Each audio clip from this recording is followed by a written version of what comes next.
is a few things, but I want to start with like Latinx folks have not done the work.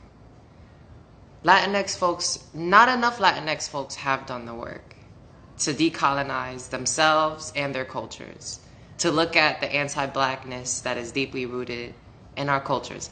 A lot of Latinx folks have not done this work. Granted, it's easy for Latinx folks not to do this work. It's easier for racially ambiguous, light-skinned, mixed race folks to walk around and like not do that work. And it's easier because you're not walking around this planet, this earth, these white supremacist societies with dark skin.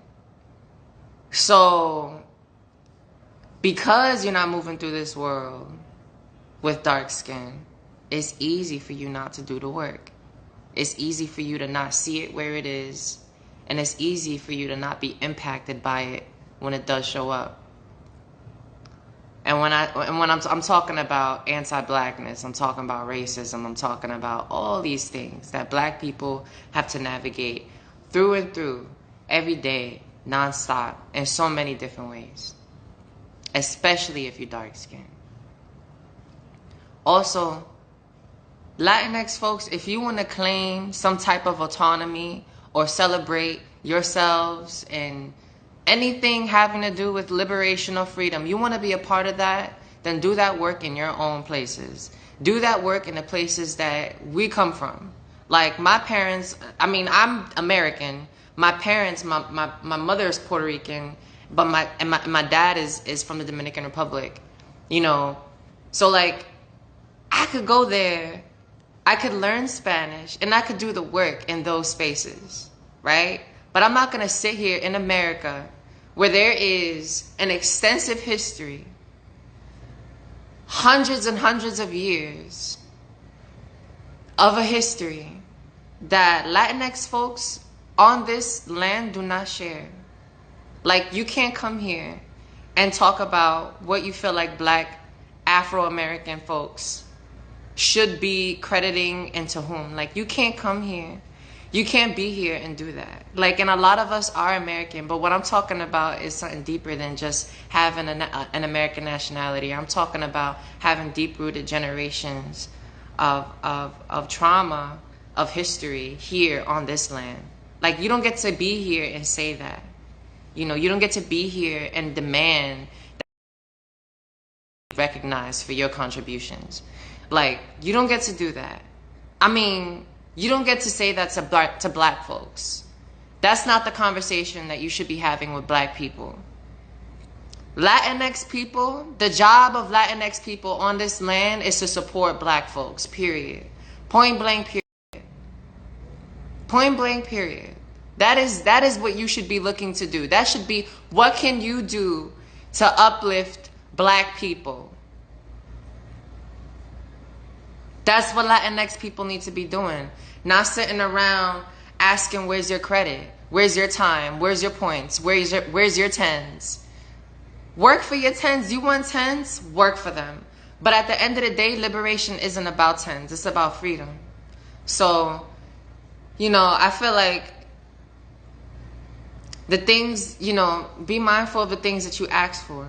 Like, ask for relationships. Like, build relationships with black folks. Like, you know, don't ask black people to do nothing for you. Don't ask black people to recognize you, you know, for nothing. Like, you don't, you know, there's so much work to be doing in Puerto Rico, in the Dominican Republic, and in La República Dominicana. Like, there's so many things to be done. There's so much work to be done there. Like, there's so much liberation work. There's so much work for women to be done in the Dominican Republic, in Haiti, in Puerto Rico. Like, put all that energy in your own land. Like,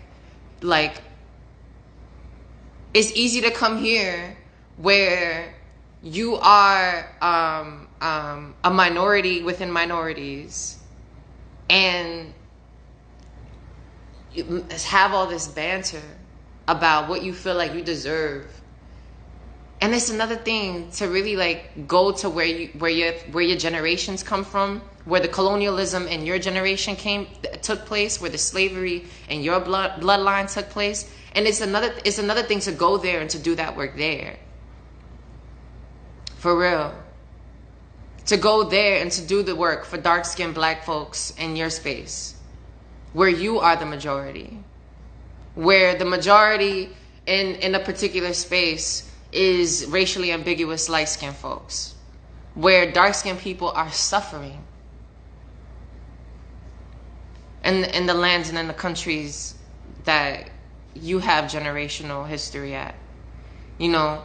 So I just feel like, you know, you don't get to come up on Twitter or wherever you come up on making these comments. Like, don't let this presidency excite you that much. Like, our history is not that deeply a part of what's happening here on this land.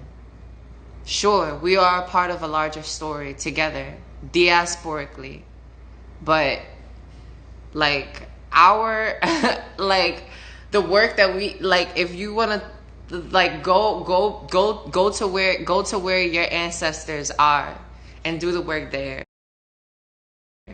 Like, anybody complaining about the recognition that they don't have, literally, like, you are an example of the work that hasn't been done. Because anybody who is Afro-Taino, anybody who does have Taino ancestry, who is Afro-Taino, having been colonized, you know, who is Latinx, or who is Latino, or however folks are finding their identities, who've been colonized by the Spanish. Those people who are out here talking about some, oh, you know, where's my credit for the contributions I've done here? Like, if you asking that question, you haven't done the work. So your inquiry for recognition is misplaced. You know, sure, yes, Latinx folks having and opening jobs and businesses and having small businesses and having access in this kind of way, in many ways where black folks don't, you know, in their own land, African Americans, you know, like, yes, you've been an active part of this society, this country, this nation. You have, but there's generations of work that black people are responsible for, solely black people, and indigenous folks. And that credit cannot be extended unto Latinx folks. This is not a culture war. Like, this is not oh,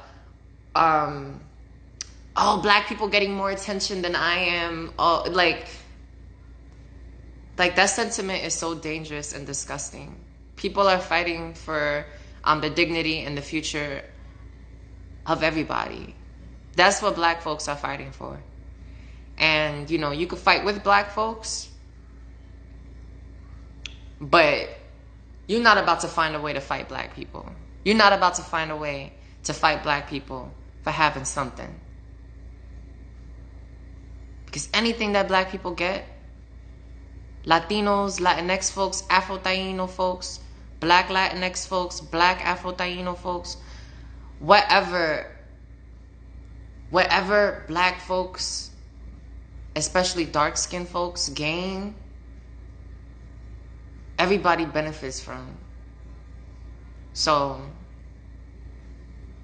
how are you uplifting black folks right now? How are you uplifting black folks through the ways that you do your work to decolonize yourself and your people and your culture? That's all I wanted to come here to say. You know, I hope you all have a beautiful day, and I hope you know, you got something from this. I'm not trying to talk at anybody.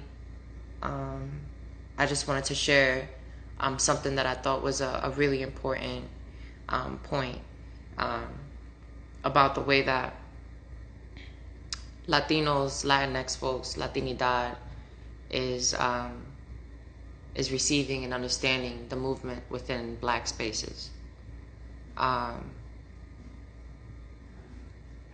You know, I wanted to talk about it because I saw some comments and some ideas that were really concerning and were hurtful, quite frankly.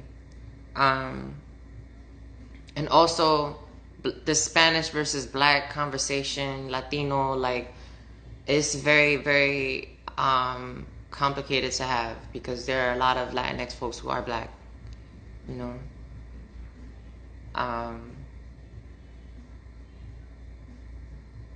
But that's it. I hope y'all have a beautiful day. Take care.